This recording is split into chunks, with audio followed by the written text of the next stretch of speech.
예, 강상구 시사국 12월 21일 토요일 방송 시작합니다. 위대한 시사평론가 김민아님 나오셨습니다. 안녕하세요. 제가 위가 크죠? 네. 예. 네, 많이 먹었어요. 죄송합니다. 제가 소개를 잘못해가지고 초반부터 무리한 발언들이 나오고 있습니다. 김준우 변호사님 오셨습니다. 안녕하십니까. 네, 유튜브에서 예. 김민아 평론가와 함께 야망의 복식조로 활동하고 있는 김준우입니다. 예. 네. 야망의 복식조. 네. 경쟁 상대는 누굽니까? 강상구의 시사콕입니다. 예? 시사 유튜브계 양대 소상공인. 그렇죠. 인 줄 알았는데 오늘 와보니까 여기 너무 화려하네요. 네. 네. 일단 저희는 갖출 건 다 갖췄습니다. 이제 구독자 수하고. 네. 저희도 그렇습니다. 네. 네. 조회수만 늘어나면 됩니다. 자, 기울어지는 이렇게 된 김에 시청자 여러분 구독, 좋아요, 알림 신청 부탁드립니다. 저희 채널에서도 어젯밤에 제가 홍보를 했습니다. 아, 그래요? 네. 그러니까 김민아 평론가 팬들이 좋아해가지고. 네, 감사합니다. 저는 상관없어요. 네, 저는 제가 별 의미가 없고, 이제 AMC 출신들의 이런 화력을 보러 오는 거 아니겠습니까? 네. 예. 자, 오늘은 저희 방송 형식을 살짝 바꿔서 두 분과 1시간 동안 진행하겠습니다. 네. 말씀해 주셨던 것처럼 두 분이 워낙 팬이 많아요. 기대가 큽니다. 자, 어감이 좀 이상하네요. 왜? 워낙 팬이 많습니다. 예, 기대가 큽니다. 자, 2024년 열흘 남았는데요. 이맘때쯤 되면 우리 또 교수님들이 사자성어를 하나씩 올해 사자성어를 교수신문에서 발표하죠. 네, 교수신문에서 발표하고 저는 한 20여 년간 그 사자성어를 쭉 봐왔어요. 제가 아는 단어가 나온 적이 가끔 있죠. 가끔 있습니까? 가끔 있죠. 가끔 있는데 이번에는 정말 모르겠더라고요. 네, 거의 없었어요. 저는 이번에가 뭐였죠? 뭐더라? 도량발호. 이게 뭐예요? 이게 뭐냐면 제멋대로 권력을 부리며 함부로 날뛴다. 그러니까 제가 볼 때 이거는 교수 신문에서 한문학과 국문학과 교수님 몇 분한테 의뢰를 한 다음에 교수들이 선정안으로 이제 늘 발표하는 게 아닌가. 그러니까요. 네. 모른다. 제가 볼 때 전국에 일단 죄송합니다. 이공계 교수님들뿐만 아니라 이거는 문과 교수님들도 모르는 한자이지만 한문학은 중요하죠. 네, 잘 찾으신 것 같습니다. 예, 이번에는 제멋대로 권력을 부리며 함부로 날뛴다. 잘 찾으셨죠. 자, 본격적으로 시사콕 시작하겠습니다. 수사 얘기부터 좀 하겠습니다. 수사 얘기. 윤석열 내란 사건이 공수처로 일원화됐습니다. 네. 윤석열 출석 요구했지만 또 이번에도 안 나가게. 크리스마스 날 나오라고 해서. 크리스마스 날 나오라고 하면 좀 나가기 싫은 거 아닌가요? 너무했네. 네네네. 잘못했네요, 수사기관. 자, 어떻게 생각하세요? 윤석열 이번에도 거부하겠죠? 평론가님 어떻게 보십니까? 제가 어떻게 알겠습니까? 이거 지금 상상 초월인데. 맞아요. 이렇게 하리라고, 이렇게까지 하리라고는, 이런 일이 일어나리라고도 사실 상상을 못했지만, 이렇게까지 할까 싶은 모든 걸 하지 않습니까? 그러니까요. 모르는데, 나름대로, 생각은 한 것 같아요. 부르는 쪽에서. 네. 나름대로 생각은 한 것 같아요. 왜 25일이냐. 예, 왜 25일? 쉬는 날이잖아요. 예. 쉬는 날이어서, 그러니까 핑계를 좀, 주지 말자. 핑계를 대지 못하게 하자. 그러니까 혹시 쉬는 날이 아니면, 출석을 해야 되는데, 사람들이 북적북적하고, 그러면은, 경호 문제가 발생할 수가 있다. 경호 문제가. 대통령의 직무는 정지됐지만, 대통령의 지위는 유지가 되고 있는 거잖아요. 네, 그렇죠. 그렇기 때문에, 경호나 이런 것들은 작동을 계속 해야 되는데, 경호 문제가 발생할 수 있기 때문에, 이 출석이 이럴 수 있는 거지 않습니까? 핑계를 댈 수 있다. 핑계거리를 좀 없애자. 그래서 최대한 25일 쉬는 날이기 때문에 텅텅 비어있다. 네. 크리스마스는 가족과 함께. 그렇죠. 그러니까는 경호도 어쨌든 가장 경호가 용이한 날이고 이날 와라. 이렇게 이제 하기 위한 그러한 빌드업이 아니냐 이런 해석이 있는데 그러면 역으로 얘기하면 이렇게까지 신경 써줬는데 날짜도 이렇게 점지해주고 길일로 아주 크리스마스 어떤 날입니까? 그렇죠.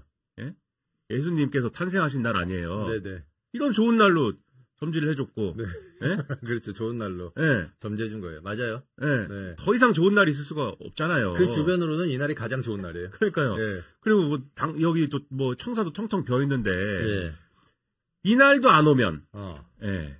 안 오면 하는 거냐? 그러면 진짜 마지막까지 모든 최선을 다했는데 안 온다? 예. 그러면 바로 체포영장 가야 되나요? 이제 이렇게 하기 위한 빌드업인가? 이제 기자들은 약간 거기까지도 좀 생각을 하는 것 같다. 일단 해석은. 예. 실제 그렇게 될지는 별개로 보더라도. 네. 아니, 근데 김진우 변호사님, 이게 체포영장 가는 겁니까? 이거 좀, 뭐, 이것저것 상황 때문에 시기를 봐야 된다는 얘기가 많잖아요. 네, 그쵸. 예. 근데 사실은 이제 핵심 피의자들을 다 부르고, 예. 마지막에 끝판왕을 부르는 게 일반적인 검찰의 수사 기법입니다. 예, 예. 근데 갑자기 점집이 나와요. 그렇죠. 그러니까 핵심 피의자가 늘어납니다. 예, 예. 노 씨가 늘어나고. 노상원. 네, 롯데리아도 가야 되고 지금 네. 할 게 많아요. 네, 맞습니다. 좀 맞아요. 약간 부실수사 아니냐 이런 생각이 좀 듭니다. 거기다가 그렇게 보시는군요. 예. 아니 근데 이제 지금 공수처에서 오라고 맞아요. 하는 거잖아요. 예, 그래서 예. 공수처가 조금 마음이 급한 게 아닌가 싶은데 왜냐하면 지금 볼 게 더 많아졌잖아요. 예, 예. 근데 그러면 다른 이런 생각할 수 있죠. 그러니까 많아지니까 네. 여러 번 불러야 될 수도 있다. 근데 이제 모르겠습니다. 그러니까 그게 이제 여기저기 다 부를 거니까 근데 거꾸로 얘기하면 윤석열 대통령의 변호인을 맡기로 한 사람이 예. 뭐야 점도 봐야 돼? 뭐부터 시작해가지고 예, 예. 사건이 더 크지 않습니까? 예, 예. 사건이 작은 사건인 줄 알았는데 큰 사건인 거야. 자꾸 핵심 관계자가 늘어나. 예. 그럼 수임료를 다시 계산해야 됩니다. 이게 지금 대통령께서 지금 예, 예. 싸게 막으시려고 했는데 이게 안 된 것 같다 지금. 네. 그래서 그런 문제가 좀 발생해서 예. 수사나 이 모든 것이 저희가 생각했던 것보다 마각이 더 많이 드러나고 있잖아요. 예, 예. 그러니까 수사 범위도 좀 늘어나고 변호인도 이제 할 일이 늘어났다. 그래서 좀 빨리 부르는 게 오히려 안 좋을 수도 있다. 이런 이제 뭔가 하는 모습을 뭔가 보여드리겠습니다라는 차원에서 예, 예. 공수처에서 이첩을 받았는데 예. 그리고 크리스마스 때 또 기사거리도 없지 않습니까? 예. 그렇죠. 예. 언론이 좋아하겠죠. 네. 예. 여러 번 부르는 거는 예. 좀 어렵지 않을까? 이거는 기자들은 그거를 또 전망하는 것 같아요. 그래요? 뭐 한 두세 번은 부를 수 있는 거 아니에요? 근데 아무래도 이제 이제 무거우신 분이기 때문에 예. 네, 사람이 무거우면은 이제 그렇죠. 한 번 불러서 이제 해결해야 되는 것이고. 예. 그래서 단시간 내에 이제 할 수 있도록 나름대로의 철저한 준비를 해야 되는 것이 아니냐. 이제 이런 얘기를 하는 것 같고. 예. 그래서 그러면 이제 말씀하신 대로 여러 번 부르는 형태가 되려면은 예. 구속이 돼야 이제 여러 번 부르는 형태가 될 수 있는 것이 아닌가. 네. 근데 지금 구속하면 그렇죠. 상설특검이나 특검 때문에 특검이 지금 늦어지고 있기 때문에 문제가 될 수 있다라는 의견들이 있잖아요. 그 말이 맞는 거 아니에요? 지금? 네, 그렇죠. 네. 네. 구속하면 20일 지나면 풀어줘야 되는데. 그렇죠. 그 내에 보통 이게 기소를 하죠. 진척이 안 되고 있는 거 아닙니까? 네, 그렇죠. 예. 그거 어떻게 보세요? 네, 지금 뭐라고 해야 할까? 국회랑 한덕수 권한대행이 잘못하고 있다. 그러니까요. 예. 아니 그래서 이거를 사실 윤석열 탓은 할 수 없잖아. 이분하게 얘기하면. 그렇죠. 예. 특검이 출발하는 게 약간 셰프를 닮으셨기 때문에 네. 이분하게 이제 그 표현을 많이 쓰고 가야 있습니다. 됩니다. 네. 그렇습니까? 안 보셨어? 일단 기본적으로. 알겠습니다. 흑백 요리사 모르죠? 알아요. 네. 셰프와 그래서 비슷하게. 네. 저는 이분을 이분이라고 들었어요. 윤석열. 그래서 윤석열에게 존칭을 쓰는구나. 이분. 예. 자, 어쨌든 셰프. 알겠습니다. 김민하 평론가, 그러면 어제 그제 뭐 이렇게 해가지고 아니 왜 한덕수 씨는 탄핵을 안 하는 거야? 이런 의견들이 있었어요. 그렇지 않나요? 어떻게 생각하세요? 뭐 지금 제일 문제 중에 하나가 상설특검 특검 후보 추천해 달라라는 말을 안 하고 있는 거잖아요. 혹시 어젯밤부터 오늘 새벽 사이에 했나요? 안 했죠? 안 했습니다. 예. 이 시간 지금 질질 끌고 있는 거 아닙니까? 지체 없이 하라고 돼 있는데. 그렇죠. 예, 지체 이씨 지금 하고 있어요. 그러니까 지체 없이라는 게 일반적으로 제가 이제 참 요즘에 군대 얘기가 많지만 공익근무원을 했습니다. 제가. 네, 그렇습니까? 공익근무원을 했는데 강상구 앵커도 공익근무원 출신입니다만 계속 말씀해 주세요. 네. 어디서 공익근무원? 구로구청에서 쓰레기 내담축에 단속했어요. 예. 또 구청 출신들이 약간 사회적으로 중요한 일이 있어요. 연대감이 생기네요. 예.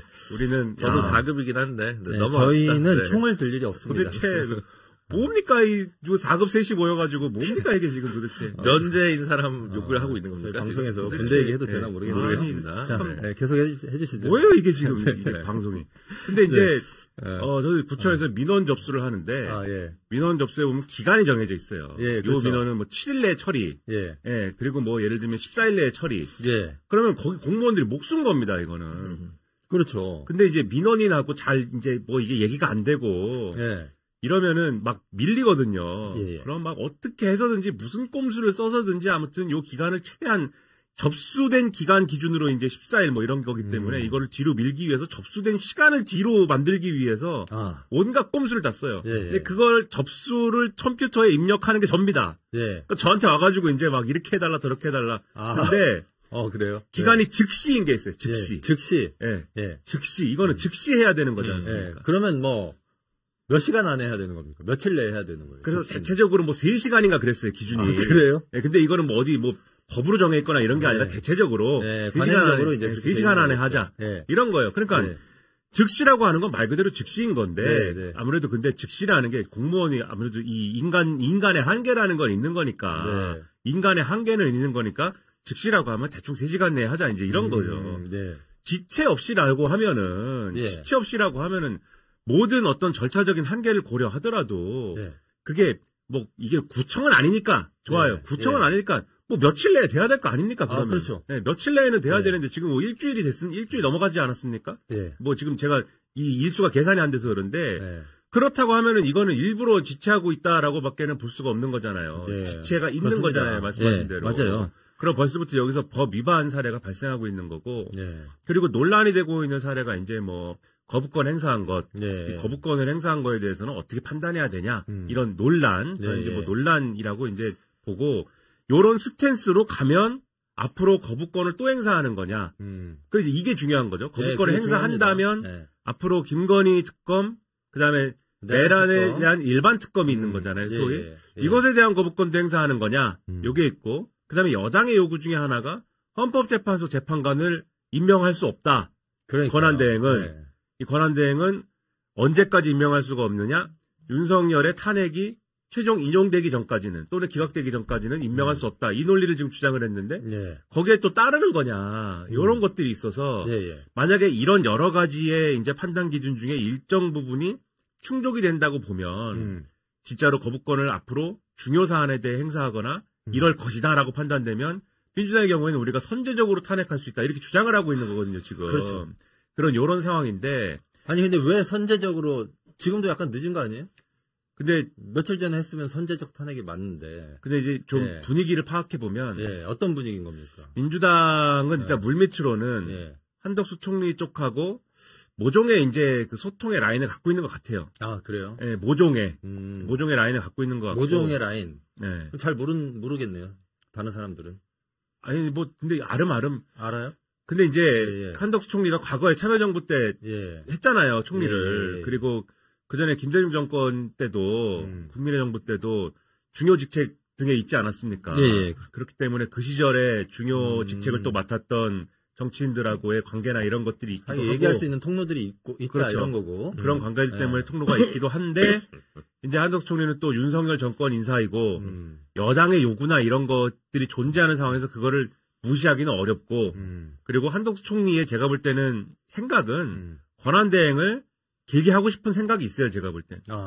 이건 평론가의 평가. 아니 그분은 뭐 항상 뭘 길게 하고 싶은 그렇죠. 분 아니에요? 인생이 항상 길게 가고 싶은 분이에요. 그러니까. 그러니까 총리를 2번씩 하는 거 아닙니까? 이분이 권한대행 하자마자 뭐라고 했습니까? 나는 끝까지 명패를 만들지 않는다. 나는 시계도 만들지 않겠다. 그냥 안 만들면 되는 건데 만들지 않겠다고 지시를 하잖아요. 그 얘기를 왜 한 거예요? 나는 욕 안 먹겠다 이거죠. 욕 먹으면 금방 내려올 수 있으니까. 욕을 안 먹겠다. 그리고 이것이 나의 마지막 소임이다라고 얘기를 하지 않습니까? 나는 마지막 소임? 대선 나갈 의사가 없다. 누가 물어봤습니까? 누가 물어봤어요? 대선 나가실 거냐고 누가 물어보지도 않았는데 선제적으로 치지 않습니까? 이게 과거에 참여정부 때 고건 총리가 막 열심히 권한대행을 했더니 그 당시 노무현 전 대통령 탄핵 국면에서 그랬더니 고건 대망론 뭐 이런 게 나오고 하니까 그때 진화하려고 했던 멘트거든요. 이게 선제적으로 자기가 하는 거잖아요. 그러니까 자기는 권한대행을 좀 길게 안정적으로 성공적으로 마무리를 해서 이 엉망진창인 시국에 그래도 한덕수가 뭘 해냈다 이렇게 끝내고 싶은 거예요. 제가 볼 때는. 그런 거예요. 그러면 뭔가 균형을 맞추면서 그래도 뭔가 이렇게 해나가고 싶은 마음은 있는 게 아닌가라고 지금 민주당은 보는 거 아닌가. 그런데 그러나 그게 자동으로 되는 게 아니라 푸시를 해야 되는 거지 않습니까? 견제를 그렇죠. 하고 계속 끌어당겨야 되는 거 아닙니까? 그래서 지금 선제적 탄핵이다 이런 걸 얘기하고 있다고 보는데 그러나 이거는 이제 오늘까지의 상황인 것이고 오늘 이 시간 10시 15분까지의 상황인 것이고 16분 되면 어떻게 될지 모르는 거죠. 그러면 아니 그러니까 저는 민주당이 그 물밑에서 한덕수 권한대행하고 얘기가 통한다라고 하는 그 이유 때문에 상황을 이렇게 미적 근데 하게 가는 조금 인간적으로 따져볼게요. 한덕수 총리께서 아시는 믿을 만한 법조인들이 특검을 하기엔 너무 연로하셨어요. 그럴 거 아니에요. 지금 거기 어때? 거기도 이제 현업에 손 놓은 지가 좀 됐고 필드에서 손만만 보지. 이럴 거 아닙니까? 그러면 이제 추천할 사람이 없어요. 그럼 국민의힘에 전화해가지고 필드에서 손만만 본다는. 아니 그 골프 치는 사람들보다 한 명만 있을 거죠. 그리고 이제 국민의힘에 전화해봐야 추천을 안 할 거고 그러겠죠? 근데 이제 국민의힘에서 믿는 사람은 석동현 이따 나오지만 이런 분은 이제 윤석열 대통령 변호해야 되지 않아요. 그리고 이제 민주당은 어차피 그 개별 특검에서 나온 게 아니라 상설 특검으로 이제 상설 특검이 아니라 그 개별 특검법으로 이제 해서 그걸로 마지막에 꾸릴 생각이잖아요. 그렇죠. 여기에 적합한 지금 후보를 찾고 있단 말이에요. 그럼 여기에 진짜 써야 되니까 이쪽에 사람을 추천해주지도 않을 거란 뭐. 그럼 누가 가도 이거 하다 마는 건데 내가 지금 이거 가냐 마냐 해가지고 난 좀 이상할 거란 말이에요. 중간에 그 중진이 이렇게 어떤 법조 중진이 갑자기 사건 다 정리해가지고 한덕수가 추천한 총리로 가가지고 갔는데 일을 좀 하다가 갑자기 개별특검법이 통과됐으니 동문은 짜지시라고 이렇게 될 거 아니에요. 이게 참 구하기가 쉽지 않을 것이다. 그런 면도 있다. 그런 면도 있다라고 하는 거고 그 다음에 우리 사실 한덕수 총리는 쭉 서울에서 자랐습니다만 생물학적 고향은 전북입니다. 전북이죠. 전북입니다. 전북에 전북에 총리가 나왔는데 어떻게 탄핵을 합니까 민주당에서? 그런 거예요? 정세균 그리고 지금 한덕수 고건 총리도 서울에서 태어났지만 본적은 전북 아닙니까? 아버님이 전북대 교수하셨고 전북이 지금 맨날 강상구도 지금 잘 안 되고 뭐 다 권한대행만 하고 뭐 그럼 총리라도 해야지. 전북 총리를 어떻게 지금 그런 이제 여러 가지가 또 이제 제가 TV면 이런 얘기 안 하는데 라디오는 아닌데 유튜브니까 좀 시간도 끌겸 헛소리를 좀 해봤습니다. 근데 굉장히 장신한 분석입니다. 그렇게 설명하는 방식도 있겠지만 그런 것 같아요. 일단 한덕수는 어쨌든 아는 사람이라고 생각하는 것 같고 민주당 쪽에서는 그러니까. 어쨌든 아까 말씀드린 맥락들 때문에 과거 정부의 연이나 이런 것들 때문에 아는 사람이라고 생각하는 것 같고 만약에 한덕수를 탄핵시켜서 날린다. 그러면 이제 경제부총리가 이제 할 거 아닙니까? 최상목은 아는 사람인가? 이제 모르는 사람이라고 생각하는 것 같아요. 그러니까 아는 사람이 오히려 컨트롤도 할 수 있다. 이런 믿을 거죠. 수 있는 그렇죠. 신뢰. 그리고 이제 한덕수 측의 액션이 지금 보면은 우리 이제 평론가 내지는 일반적인 유권자 뭐 우리 국민들이 볼 때는 이거 말이야. 불안하지. 이거 뭐 내란 공범 같은데 말이야. 이런 시각으로 보고 있는 건데 지금 한덕수 측의 그 아주 그 야근 그 액션이 있어요. 제가 보면은 이제 시작하자마자 이제 나는 말렸다. 민주당이 국정안정협의체를 제안을 하잖아요. 그랬죠. 근데 사실은 제가 볼 때 이런 거는 여당이 제안을 해야 되거든요. 그렇지 않습니까? 맞아요. 자기네가 배출한 대통령이 직무정지가 됐으면 국정에 공백이 생긴다. 그렇잖아요? 국정에 공백이 생겼으니까는 이걸 뭔가를 우리가 메꿔봅시다. 뭔가를 해소를 해봅시다. 그러니까 제일 먼저 국정 안정을 걱정해야 될 건 여당인 거죠. 그래서 여러분, 국민 여러분 죄송합니다. 이렇게 얘기를 하면서 야당에 국정을 안정시켜야겠으니 여러분 우리 협의체를 만들 테니까 그동안은 우리가 정쟁 뭐 이렇게 했고 싸우고 했는데 이 국정안정협의체에 들어와서 나라 걱정 같이 해봅시다. 이렇게 접근하는 게 맞잖아요. 근데 야당이 먼저 제안한 거예요. 야당이 제안을 했는데 거기에 대해서 여당 어떻게 대응했냐면은 여당이 이재명 대통령 놀이하지 마 이렇게 하고 그거 차버렸잖아요. 거기 섭정 체제다. 네. 그래서 차버렸죠. 근데 그때 한덕수 입장이 뭐였냐면 국정 안정협의체를 해라 하자 이거였어요. 근데 이게 왜 그러냐면은 거부권을 행사해라라고 여당은 얘기를 하는데 여기서 거부권이라는 게 이제 그 양곡관리법 포함해가지고 국회 증언감정법 등등 해가지고 6개 법안이지 않습니까? 4개가 이제 농업 관련한 법이고 국회의 절차 관련한 법이 2개인데 이제 그것과 관련해서 거부권 행사를 해야 되는데 아까도 말씀드렸듯이 가늘고 길게 가고 싶은 한덕수 입장에서는 부담스럽죠 사실. 거부권 행사하는 게 그러면 어떻게 했으면 좋겠느냐는 입장이냐면 이 사람은 내가 거부권을 그냥 행사하긴 부담스럽고 국정안정협의체 같은 걸 만들어갖고 거기서 여기 논의해서 들어와서 대체 입법을 얘기를 해줘라. 그러면은 옛날에 간호법을 무참하게 거부권 행사를 했었는데 의정 갈등 일어나고 뭐 이러면서 간호사가 해야 될 일들이 많아지겠는데 윤석열 정권이 그런 생각을 하면서 이거를 결국 우리는 간호법이 아니고 간호사법이야. 이래가지고 새로운 법인량 해가지고 그거를 대체 입법을 하잖아요. 그런 것처럼. 그거 통과된 거잖아요. 그렇죠.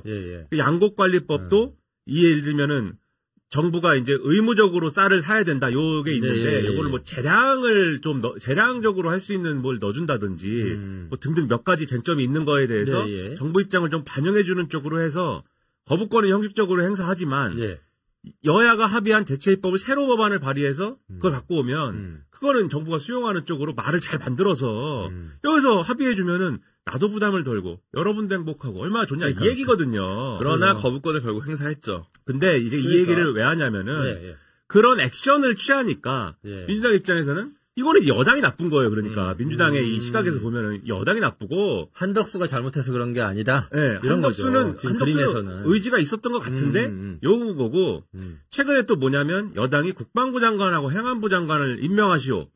이 후보자를 임명하시오 지금 한덕수 쪽에 이렇게 주장을 하잖아요. 그랬더니 한덕수 쪽에서는 또 그것도 사실 아니 내가 또 이걸 임명하면 그냥 하면은 여당이 주장한 거를 그대로 받아가지고 내가 임명을 하면은 사태가 어떻게 되겠느냐. 그렇죠. 내가 또 윤석열 정권의 꼭두각시다 이렇게 되지 않겠느냐. 이런 거 같거든요. 그러니까 한덕수가 지금 계속 눈치를 보고 있다는 거죠. 그래서 민주당이 보기에 어떻게 됐습니까 이게? 여야정 협의체에 들어간다고 하잖아요, 국민의힘이. 권성동 원내대표가 갑자기 안 한다고 하다가 지금 국회의장하고 그러면 국회의장이 제안했다라고 얘기하면서 들어가겠다고 하잖아요. 맞아요. 그렇게 됐죠. 그럼 여야정 협의체에서 이제 국방부 장관과 행안부 장관은 어떻게 할지를 논의하면 되는 거거든요. 한덕수 입장이 여야가 합의하세요였어요. 요 장관과 관련해서는. 그러니까 이 사람은 계속 이런 식으로 기회주의적 처신에 근거한 행동 양식을 보이기 때문에 오히려 기회주의적이기 때문에 민주당은 이것을 컨트롤할 수 있다라고 지금 생각할 수 있는 것 같다. 그러니까 한덕수 총리가 뭐 이것저것 이번에 거부권 행사하고 이랬던 것이 민주당 무시하고 가는 게 아닌 거다. 사실은 그러니까 거부권 행사는 뭐 그렇게 했다고 치더라도 그 저간의 사정을 보면 계속 야당 눈치 보고 있는 거죠. 그러니까 컨트롤할 수 있다고 그렇게 이제 느끼는 건데 그것이 과연 그런 거냐는 결국은 끝에 김건희 특검 어떻게 판단하느냐, 헌법재판관 어떻게 판단하느냐. 결정적인 그 문제. 그것에서 결정이 난다고 민주당은 보고 있어서 지금 선제적 탄핵이라는 이 포를 빵빵 쏘고 있는 거죠. 알겠습니다. 그러면 이거는 하여튼 그게 올해 말까지죠. 김건희 특검. 이제 그 전에 뭐 다 해결을 해야겠지만 말씀하신 그렇죠. 시한은 올해 말까지잖아요. 그러면 그때까지 기다리겠다는 거예요? 그래서 민주당은? 아니면 뭐 다음 주 초에라도 어떻게 좀 선제적 탄핵이라는 거를 주장하면서 크리스마스 전에 해라라고 자기들 나름의 마지노선을 주장을 했지만 그게 뭐 그것에 정말로 예를 들면 25일까지 한덕수가 결정을 내리지 않을 경우에 탄핵이라는 방아쇠를 당길 거냐는 그건 또 뭐 별개의 문제겠죠. 못 당깁니다. 못 당깁니까? 네, 못 당깁니다. 그렇게 보시는 이유는 왜냐하면 이제 국정 운영의 안정성이나 시장이나 이런 눈치를 다 보는 거거든요, 실제로. 민주당이 지금 거부권 행사인데 그렇게 강하게 반발 못 하고 있는 거예요. 왜냐하면 이 법안들이 갖고 있는 독특한 성격들이 있기 때문에 사실 좀 그런 부분도 있는 거고 결정적으로 이 거부권을 행사하는 것만으로 사실은 헌재에서 탄핵 사유가 되는 게 아니라는 거는 민주당도 잘 알죠. 근데 핵심적으로, 그러니까 그거는 이 법안에 대해서 저도 취지에 전반적으로 찬성하지만서도 그거랑 별개의 문제죠. 이 거부권 행사했다고 탄핵이 되는 거면 지금 수없이 많은 거부권을 행사했던 윤석열 대통령을 왜 그 전에 탄핵을 안 했습니까? 아무리 권한대행이라 하더라도 인과의 차이라면 그렇게 얘기할 수는 없는 거고 이건 해봐야 그러면 그냥 직무 정지를 시킬 뿐인 거고, 그럼 그 다음 권한대행으로, 아까 얘기했듯이 최상목 경제부총리한테 가는데, 여기에 소통 가능성이나 이런 거에 대해서 오히려 물음표가 있는 거겠죠. 그러면 이제 이걸 하려면 최상목 경제부총리까지 탄핵을 해서 직무 정지를 시킨 다음에, 그 다음 사람을 해서 2조 교육부총리로 가나요? 어쨌든 뭐 이렇게 가는데, 이거는 전반적으로 해외에 보기에도 국정 운영의 안정성이 떨어지기 때문에, 그래서 이제 결국은 마지막 그 리트머스 시험지는 내란 특검과 김건희 특검에 대해서 거부권 행사하면 저도 그때는 당장에 이건 탄핵해야 한다고 주장을 할 것 같고요. 지금 상황에서는 그냥 정치적 레토릭이다. 지금 민주당이 주장하는 탄핵 얘기는 정치적으로 그렇게 말할 실제로 민주당 당론이에요. 근데 뭐 당론인지까지는 제가 모르겠고 왜냐하면 당론이라는 게 모르겠습니다. 뭐 어떤 정당에서 중요할 수도 있지만 어떤 정당에서는 중요하지도 않을 수도 있고 어떤 안건에 대해서 중요할 수도 있겠지만 의원들이 표결하는 거는 중요할 수 있는데 그렇지 않은 건 중요하지 않을 수도 있고 뭐 여러 층위가 있는 거니까. 알겠습니다. 근데 이제 그런 건 있는 것 같아요. 이거 한덕수 탄핵을 놓고 이제 이 담론의 인플레가 좀 있는 건데 탄핵을 할 수 있다가 되니까 바로 이제 여당에서는 뭘 얘기하냐면 권한대행인데 탄핵을 하려면 의결 정족수는 3분의 2다. 이걸 또 얘기하잖아요. 근데 뭐 사실 그 얘기는 좀 무리가 있더라고요. 제가 봐도. 그죠. 저는 그 얘기 들으면서 우리가 또 사실 의결 정족수, 의사 정족수 이거 민감하잖아요. 또 우리 인생에 대단히 민감한 문제였습니다. 이것은. 네, 뭐 그거 정치하는 사람들 다 민감한 문제인데, 근데 매우 민감했는데 저는 이 얘기를 듣고 분노가 치밀었습니다. 권한대행이라는 거는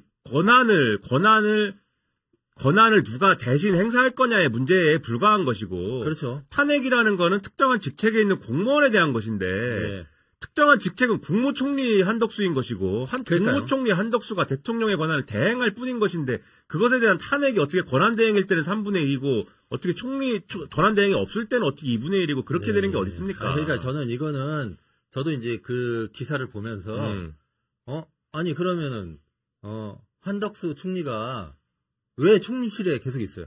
대통령실로 옮겨야지. 근무지를. 아니, 그리고 월급도 대통령 월급 받아야죠. 그 총리 월급 받거든요. 용산의 기가 안 좋다고 생각하는 거 아닐까요? 아니, 그러니까 지위는 그대로인 거예요. 신분이 바뀌지 않았고 하는 일만 바뀐 거죠. 월급은 또 왜냐면 윤석열 씨가 월급을 받아가잖아요. 윤석열이 월급을 받아가요. 그러니까. 그리고 아까 김민하 평론가 말씀하셨던 대로 윤석열이 그 지위가 유지되기 때문에 경호도 다 받잖아요.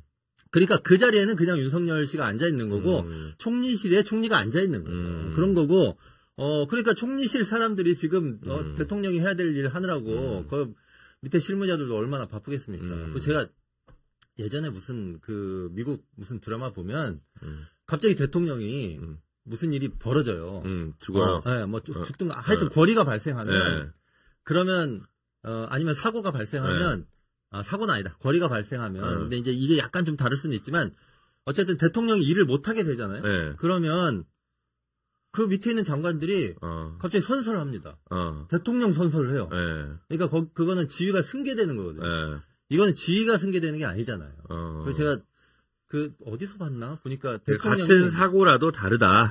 그리고 부통령이 이렇게 가는 요거는 이제 하우스 오브 카드고 이제 최근에 시즌2가 끝난 외교관은 대통령이 죽으니까 시즌2가 끝나서 시즌3가 아직 전개가 안 됐고. 대통령이 죽어요? 스포 아니에요, 지금? 죄송합니다. 갑자기 왜 그러는 거예요? 제가 여기 남의 집에 와서 왜 그럽니까? 왜 그러는 거예요, 지금? 저기 누가 댓글로 달아주셨네. 지정생존자. 거기 보면은 새 말단 환경부 장관이 승계를 해요. 그러니까 그 권한을 대행하는 게 아니에요. 우리는 거리든 사고든 권한을 대행하고 나중에 빨리 뽑잖아요. 대통령을.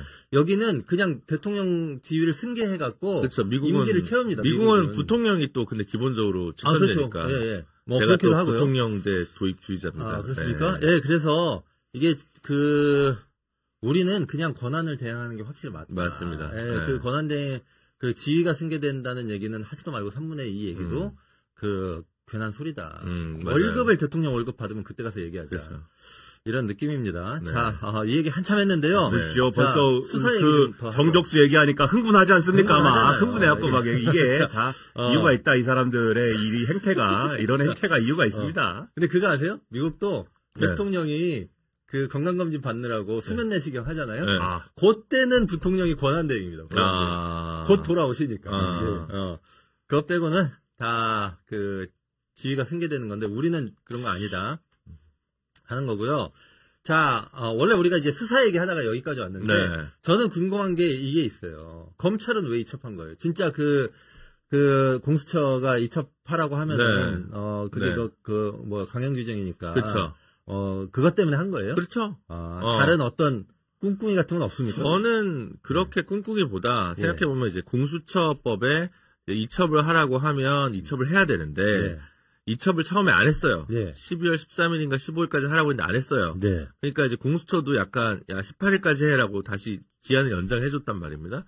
아무리 검토를 해봐도 이제 문제가 된 거죠. 여기서 이첩을 만약 안 하고 수사를 강행했을 경우에 이 시점에서부터는 진짜 수사의 적법성 문제가 논란이 될 수 있다. 그렇게 되면 공소제기가 혹은 이제 공소 기각이 나올 수 있는 혹은 그 이후에 나온 것들이 위법 수집 증거가 될 수 있거나 아니면 영장을 청구해도 법원에서 기각할 수 있는데 그러면 결국 검찰 너희 때문에 윤석열 수사와 기소가 다 망가지면 어떡할 거냐 라고 하는 것이 이제 역으로 공포가 되니까 그래서 이제 최대한 끌고 싶었지만 이거 하다가 나머지게 더 크게 돌아오겠다라고 생각한 것 같아요. 저는 검찰 수사 관련해서는 두 가지 감정이 들더라고요. 국민들도 마찬가지일 텐데 하나는 이 공수처 이첩하기 전까지 상황입니다. 하나는 저 검찰 그동안에 살아있는 권력 그렇게 눈치 보더니 이제 거의 죽어간다고. 마구 깨무는구나. 자기 살려고. 그렇죠. 근데 그런 걸 보면 수사는 확실히 하겠구나. 이런 게 한편에 있고. 그렇죠. 또 한편에서는 저렇게 해가지고 김영현도 뭐 쇼핑하게 하고 뭐 이렇게 수사기관 쇼핑하게 해가지고 자기들이 데려가고 뭐 이렇게 하면서 대충 눈치 봐가지고 수사를 방해하거나 대충 하거나 아니면 윤석열이 살아날 기미가 있으면 다시 좀 자기들도 방향을 틀려고 하는 거 아니야? 이런 의심들이 또 있더라고요, 여기저기서. 그런데 경찰이랑 공수처랑 이제 공조본을 형성을 했는데, 검찰도 자기네가 끼겠다고 했는데, 공수처가 거절했다는 것 같아요. 공수처가. 그러니까 이제 그 마지막에 신경전이었던 것 같아요. 말하자면. 저는 그거는 껴줘도 되는 거 아니야? 라고 사실 저는. 생각하셨었군요. 네, 저는 왜냐면 일단은 지금 반윤전선 속에서, 검찰과도 이제 손을 잡을 수 있는 것이 가장 넓은 통일 전선이다 이런 생각을 가질 수 있지 않습니까? 그랬는데 이제 뭐 그렇습니다. 그렇습니까? 표현이 좀 과격했다는 점이 있으면 사과드립니다. 과격한 표현이 아니라 운동권 사투리가 나와서 문제죠. 어쨌든 뭐 그 최대한 현대 대한민국 시민이 쓰는 용어를 사용하면서 20세기 용어를 방송을 썼네요. 좀 해보도록 하겠습니다. 자, 어제였나요? 그 석동현 변호사. 아니 이 사람은 뭐 윤석열 정식 변호인도 아니라면서. 아니죠. 왜 그러는 거예요? 아닌 이유는 이것도 무슨 계획이 있는 겁니까? 그렇죠. 이건 당연한 계획이 있죠. 이거는 뭡니까? 그거부터 좀 알려주십시오. 이제 헌재에서 지금 송달을 안 받고 있잖아요. 받으면 이제 이 변호인이 되거나 대리인이 되면 이 사람한테 보내면 끝이거든요. 그러니까 이제 내가 이 선임계를 내는 순간 받아야 된단 말이야. 그러니까 대리인 선임계를 낼 수가 없는 거죠. 그런 깊은 뜻이 그런 짧은 뜻이 있는 거죠. 원래 제가 사실 어디 가서도 얘기한 적이 없는. 사실 제가 이제 석동현 전 검사장 변호사님이랑 이제 1년 동안 같은 사무실에서 근무를 했었습니다. 근무를 하셨어요? 그렇죠. 그때 좀 어떻게 아는 사이였죠. 그때 멘탈은 괜찮으셨습니까? 그때는 이제 변호사가 갓 되셔가지고. 아니, 김준호 변호사 멘탈 얘기하는 겁니다. 아니, 그때는 이제 정확히는 잘 몰랐어요. 그때는. 어떤 분인지? 그때는 이분이 옛날에 동부지검 검사장을 했는데, 검사가 예. 피의자와 부적절한 관계를 맺어서 성적으로 부적절한 관계를 맺어서 뇌물죄로 나중에 기소가 돼서 처벌을 받습니다. 아 이분이 아니에요. 이분이 부하 검사가 맞아요. 부하 검사가 네, 저 순간적으로 이분이 그랬다고. 이른바 로스쿨 검사 사건이라고. 네, 맞아요. 로스쿨 초창기 졸업생이 그런 문제를 일으켜서 로스쿨 이미지가 더 나빠진. 그랬죠. 그랬더니 이거는 내가 책임진다라고 하면서 옷을 던진 거예요. 그래요? 네, 검사장 옷을 던진 거죠. 그리고 처음에 공익적인 활동을 좀 합니다. 그래서 저도 이제 모러폼에 공익 변호사로 처음에 채용이 됐는데 그 공익위원회 멤버셨어요. 그때. 그랬는데 이제 한 달에 한 번 정도 3달에 2번 정도 얼굴을 뵙는 분이었던 거죠. 회의장에서. 근데 이제 한 1년 정도 지나니까 그러니까 그 회사에 들어온 지는 한 2년쯤 됐을 거고 저는 한 1년쯤 지나니까 부산에서 큰 뜻을 품으셔야 된다고. 퇴사를 하시더라고요. 그래요?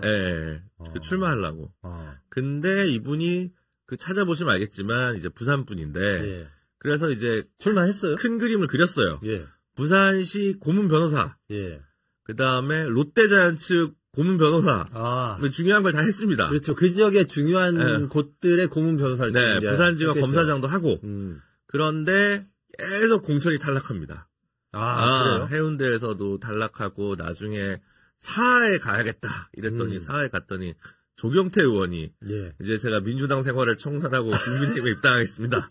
이래가지고 또 운도 이제 없어라 하고 그 다음에 또 막 송파로 갑니다. 갑자기. 어디요? 송파요? 네, 왜냐하면 석동현 서울이요? 석동현 초장 검사 변호사 배우자분이 이제 M대학 교수님이신데. 이분이 송파에서 한번 국회의원 했습니다. 그렇습니까? 그래서 단선, 딱 초선 하셨는데, 그래서 했는데, 그걸 또 이제 공천을 안 줘요. 뭐 계속 친윤이라고 했는데 공천을 안 줍니다. 그 단수 공천으로 박정훈 여기 나가서. 저희가 처음에 그래서 윤석열 40년지기 석동현을 꽂을 것이다. 이래가지고, 국민의힘도 공천이 문제가 있어. 이거 봐. 다 그랬는데, 석동현이 컷오프 된 거예요. 그래가지고, 이게 무슨 이런 일이 있지? 이랬는데, TV조선 앵커 출신 박정훈 의원이 거기 꽂힌 거예요. 그래가지고, 이게 박정훈 의원이 친윤이었나봐. 처음에 그랬거든요. 근데 알고 봤더니 그게 아니라, 친한 박정훈이 뭔가를 이 친한에서 정리를 했구나. 한동훈 비대위원장이. 나중에 보니까 그렇게 된 거죠. 그런 거였습니까? 근데 이제 박영하 의원이라는 분이 이제 배우자분인데 그게 18대 때인가 아마 국회의원 했을 거예요. 그래서 이제 소문은 그거였습니다. 박근혜에서 보면 여기 배우자가 MB 때 공천을 받았기 때문에 친MB다. 친MB니까 공천을 줄 수 없다. 뭐 이렇게 찍혔다. 이런 소문이 이제 한번 이제 돌았던 거고 사안은 이제 운이 없었던 거죠. 사안에서 파고 있는데 조경태 의원이 넘어올 때 이분이 사실 그러니까 공천 불운의 아이콘이고. 그래요? 네, 그래서 이번에 뭐죠? 비례 나가셨을 텐데. 네, 무슨 자유통일당 전광훈 씨와 그 세력이 하는 당에 그래요? 비례로 나갔어요. 비례 2번으로 나와서 많이 흑화됐네요. 그러니까 이제 10몇 년 동안 공천을 계속 이제 못 받으니까 이제 흑화된 그런 케이스군요. 그런 케이스라고 할 수 있죠. 근데 뭐 이분 그러니까 저는 개인적으로 얼굴 본 건 10년 전이다. 그러니까 뭐 물론 이제 대학은 강상구 선배다. 제 선배. 네, 그렇죠. 제가 뭐 사과를 해야 될 것 같은 그런 분위기. 사과하세요. 지금 몇 명째입니까, 지금? 잘못했습니다. 그럼 후배라도 좀 관리를 잘했어야 말이지. 후배요? 네. 네. 후배? 네, 후배. 한동훈 씨. 네. 제가 거듭 사과드립니다. 책임지고 오래오래 방송하십시오. 네. 뭐, 사과를 하는데, 이렇게 기분이 안 좋았던 적도 없는 것 같아요.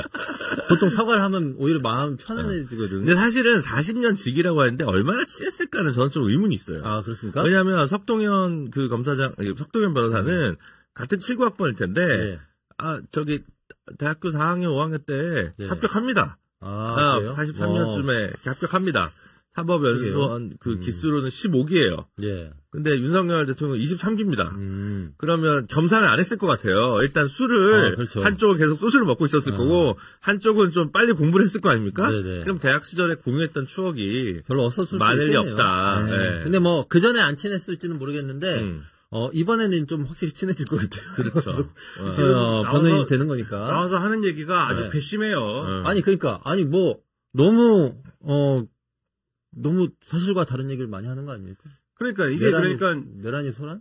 윤석열 측의 얘기를 그대로 지금 하는 건데, 물론 그대로 하겠죠. 근데 하면서도 자기가 어쨌든 어떤 형태로 지금 하고 있는 건지 모르겠는데, 왜냐면 계약을 어떻게 하고 있는지 모르겠어요. 그러니까 제가 다른 변호사님은 그렇게 얘기하더라고요. 아마 변호사로서 계약은 했을 텐데, 철을 안 받으려고 수익계만 안 내고 이렇게 하고 있는 거 아니냐 그런 얘기도 하셨던 말씀. 그래요? 그 말씀 하시죠. 그 말씀 하신 아까 그 집중 좀 하세요. 스포일러의 충격이 너무 커가지고 지금 어떻게 스포일러를 여기서 그렇게 할 수가 있는가에 대한 분노가 너무 커가지고 지금 잠시 못 들은 것 같아요. 맞아요. 알겠습니다. 그렇게 스포하고 그런 거 아닙니다. 그러니까요. 어떻게 지금 어떻게 이럴 수가 있습니까? 그거를 이제 반성합니다. 그 드라마를 제가 이번 대선 불출마로 대신 잘하셨고요. 그 드라마를 보려고 네. 설레이는 마음으로 죄송합니다. 기다리는 분들에게 상처 입히신 겁니다. 계속 이제 얘기해 주시죠. 그래서 하여튼 석동현 변호사가 법적 조력을 해줘야 될 거 아니에요. 근데 안 됐나 봐요. 윤석열이라는 사람이. 도대체 모든 걸 인정하고 반성해도 모자랄 판에 그들이 하는 얘기, 석동현 씨가 나와서 한 얘기도 정치적인 선동의 언어를 섞어갖고 얘기해서 그렇지만 종합하면은 그런 얘기잖아요. 1. 이것은 통치행위다. 사법심사의 대상이 아니다. 그 얘기를 우선적으로 한 거고 그러니까 뭐 대통령으로서 여러 정보가 이 정보를 뭐 종합해가지고 한 판단이다. 그게 그 얘기거든요. 둘째, 사법심사의 대상이 된다 하더라도 뭐 여러분이 좋아하는 용어는 이제 예비적인 논리겠죠, 이게. 2. 사법심사의 대상이 된다 하더라도 그런 얘기인 것 같아요. 제가 법 전문 지식이 없는 제가 볼 때는. 그러니까 국헌 문란의 목적이 없었다. 나는 진짜 이게 전시와 이 뭐에 준하는 어떤 그런 사변에 준하는 비상사태라고 생각을 했다. 뭐가? 예산을 안 통과시켜주고. 그런 게. 막 탄핵을 하고 이런 게. 그런 건 줄 알았다, 나는. 그러니까 오인했다 이거잖아요. 그런 거라고 진정으로 생각을 했다. 이건 것 같고. 그리고 아까 뭐 내란이 아니라 소란이다. 폭동이 아니었다. 폭동이 아니었다라고 주장하는 것 같아요. 근데 이제 훨씬 더 잘 아시겠지만 폭동이라는 건 한 지역의 평온을 해칠 정도면 되는 거 아닙니까? 굉장히 넓게 해석해요. 근데 그 요건이 아니었다라는 거를 지금 어떻게든 지금 주장을 하려고 질서 유지를 위해서 군은 투입을 한 것이며 등등 있지 않습니까? 별거 아니었다라는. 그러니까요. 최소한을 뭐만 했고 그 얘기인 것 같거든요. 그래서 요렇게 가려는 것 같은데 근데 이 얘기를 반박할 수 있는 수많은 증언 그 군인들의 아니 그 매일매일 쏟아져 나오잖아요. 군 높으신 분들이 울면서 하는 지금 그래서 그 어디 그 군 밀리터리 매니아들이 모이는 그런데 게시판에 가잖아요. 밀덕들의 게시판 이런 데 가면은 비웃음을 사고 있어요, 지금. 그래요? 왜 우냐?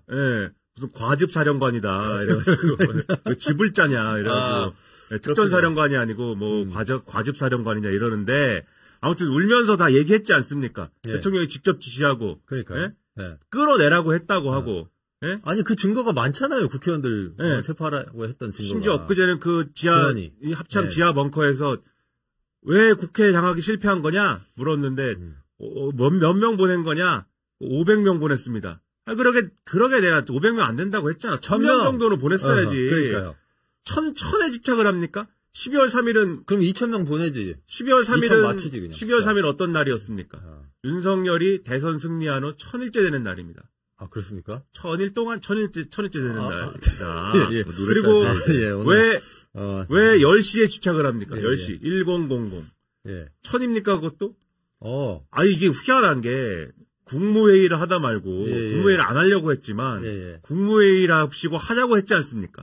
그럼 적어도 하기로 했으면 그걸 끝내고 나가서 나는 계엄을 선포한다를 얘기해야 되잖아요. 그렇죠. 한참 국무위원이라는 이 자들이 야 이걸 어떻게 해야 되는지 이 대통령이라는 자를 앞에 놓고 안 됩니다를 얘기하다가 자기들끼리 뭐 이걸 또 얘기하고 있는데 한참 얘기하다가 이렇게 보니까는 없어졌어요 윤석열이. 없어져가지고 어디 갔어? TV 틀어봐. 그거 하러 간 거잖아요. 그걸 뭘 이렇게 황급하게 갑니까? 그러니까. 10시를 지났거든. 10시에 해야 됩니다. 마음 얼마나 급합니까? 근데 10시에 왜 이렇게 집착을 했는가? 다 궁금한 와중에, 뭐 정보사령관 출신은 무슨 뭐 점집을 운영하고 아무튼 이런 상황인데 전직 정보사령관인데 점집 정보사령관. 아무튼간에 이런 식으로 자기들이 야란 논리를 반박할 수 있는 모든 게 있는데도 여전히 이런 논리를 고집하면 만약에 나중에 이건 나중 얘기지만 이 특검 뭐 이런 거 해가지고 기소되고 법정 가면 이거 사형 선고 나오는 거 아닙니까 이거? 아니 그러니까 이게 반성의 기미가 안 보이고요. 개전에 정이 없고. 개전에 정이 없고 그리고 사실 다 거짓말이잖아요. 다 거짓말이에요. 그렇죠. 거짓말쟁이. 제가 그거 보면서 뭐 자기를 거짓말이 성공할 줄 아나? 뭐 이런 생각이 들더라고요. 진짜 저렇게 믿나? 사람들이 믿을 거라고 생각하나? 성공한 거짓말은 처벌할 수 없다. 이렇게 뭐 생각하는 건지 저는 하여튼 이게 뭐 그리고 다 축소해요. 내라는 소란이라고 그러고. 네. 그래서 사실은 석동현 검사는 최근 행적은 사실 예전에 그 합리적인 면모는 좀 사라지고 흑화된 것 같아요. 근데 저는 이 흑화의 모든 원인이 지금도 짜증이 날 거다. 나 공천은 안 주고. 아, 그것 때문에? 민주평통 사무처장만 하고 내가 왜 지금 이걸 하고 있나. 난 출마도 국민의힘으로 안 했는데. 얼마 지금 약간 근데 이제 어쨌든 법대 동기니까 그냥 하고 있는 거 아닌가. 이런 생각이 좀 많이 들고. 지금 그리고 그렇게 시간을 끄는 것밖에 계속 인터뷰 보면 나는 지금 뭐 도피로 한 거고. 근데 김홍일 위원장은 이 정권에서 장관급도 했는데 물론 석동현 변호사도 민주평통 사무처장을 했습니다. 남산에 있는 거. 그렇군요. 타워호텔과 서울 클럽 사이에 있는 그 민주평통. 거기서 사무처장 했죠. 얼마나 좋은데요. 남산에 이렇게 근무하고 그러니까. 좋은 데지만 그래도 이제 김홍일 고검장에 비하면 이제 훨씬 국민원위원장 방통위원장. 하여튼 그러니까 훨씬 좀 다르죠. 그래서 뭐 그냥 시간 끌고 있는 것 같아요. 그냥 언론에 다른 분들은 노출되기 싫어하시고 본인은 이미 뭐 노출을 종종 많이 했으니까 그런 역할을 하는 게 아니라 본인도 알 거예요. 이게 뭐 큰 답이 있는 건 아니고 답이 있는 건 아니지만 정무적으로 논다 이렇게 보는 거죠. 사악하다는 거예요. 이런 논리를 유포를 하면서 또 기자들이 물어봅니다. 친구로서 그러면 해주고 싶은 뭐 말이나 하고 있는 생각은 없냐 물어보니까는 자기도 이해가 안 된대요. 왜 계엄을 선포했는지. 자기도 이해가 안 된대요. 시간은 우리 편인데 왜 이랬는지 이해가 안 된다. 여기서 시간은 우리 편이라는 거는 이재명 대표 문제를 사법부가 해결해 줄 것인데, 이분들 생각이 그렇다는 것이죠. 사법부가 해결해 줄 것인데, 즉, 시간이 지나면은, 상황이 우호적으로 될 것인데, 자기한테 유리하게 될 건데. 계엄령을 선포해가지고 왜 이 꼴을 만들었는지 모르겠다는 생각 본인도 한다는 거예요. 이런 얘기를 하면서, 근데 그 현장에 나가서는 윤석열 측의 그 말도 안 되는 얘기를 이제 하고 있고, 이게 다 엉망진창이고, 그 자리에서 사실 이 큰 A3 용지에다가 그 윤석열의 그 대국민 담화문을 또 프린트해가지고 뿌렸습니다. 그 이제 유튜브도 와 있고 이제 이래갖고 이제 뿌리는 거거든요. 그리고 지금 최근에 요 흐름을 보면은 지금 윤석열 측 인사들이 지금 말씀드린 이 논리들 있잖아요. 계엄을 선포할 만해서 했고 야당이 얼마나 악랄했느냐, 이재명이 얼마나 악랄했느냐 이런 거. 그 다음에 계엄이라는 건 대통령의 고유 권한이어서 해도 되는 거고, 요런 얘기들 있잖아요. 이미지로 만들어가지고 막 뿌리고. 이미지로 만들어서 공유하고, 자기들 텔레그램, 카톡, 푸사 막 이걸로 바꾸고, 여론전을 해요, 여론전을. 그러니까 이거는 뭐냐면, 박근혜는 왜 탄핵이 됐느냐에 대한 교훈을 이 사람들 어떻게 얻은 거냐면은, 첫째, 법적으로 뻔뻔하지 못해갖고 탄핵이 된 것이다. 충분히 뻔뻔하지 못했다, 박근혜가. 두 번째, 충분히 아주 전투적으로 여론전을 펼쳐가지고 극우적 유권자들을 더 많이 아스팔트로 불러오지 못해가지고 그래서 진 것이다. 대응을 잘못해서 졌다고. 이렇게 생각하는 것 같아요. 제가 볼 땐. 그러면 더 뻔뻔하게 법리적으로 얘기하는 것도 문제지만 더 많은 이 대한민국을 더 많은 어떤 더 심각한 내전에 준하는 상태로 만들어야 내가 뭔가 그래도 이득을 얻을 수 있다. 이렇게 판단하는 거지 않습니까? 이게 얼마나 악랄한 얘기입니까? 근데 저는 악랄하게 한데 그 사람들은 그냥 공직자가 아니니까 사인이니까 또 뭐 사상의 자유, 표현 자유가 있으니까 그러려니 해요. 근데 이제 이 사태에서도 여전히 반성도 없고 사실 지난주에 탄핵도 반대하고 이 지금 국민의힘 그 세수받는 이 의원들이 훨씬 더 문제적이고 사악한 거 아니냐.